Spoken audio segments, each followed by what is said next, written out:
how to solve Wi-Fi always disconnecting issue.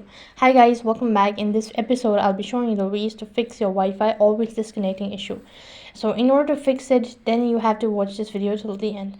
So basically there must be different reasons why the issue might have occurred, but however, to fix it you can give this a try.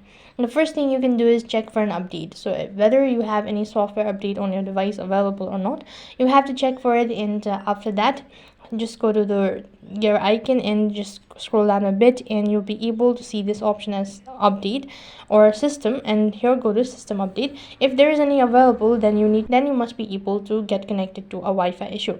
Apart from it, you can also try restarting the router for a certain time, and then it must be able to fix the issue.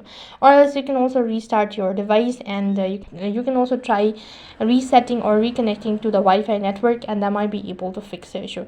If nothing seems to be working out, then there must be an issue with the internet service itself. So you can contact the support team or the network provider and state about the issue, and they should provide you with the following alternative or a solution. So in this way you can fix your Wi-Fi always disconnecting issue. That is all for this video. I hope the video was helpful. Make sure to like, share and subscribe to our channel. Thank you for watching. See you in the next video.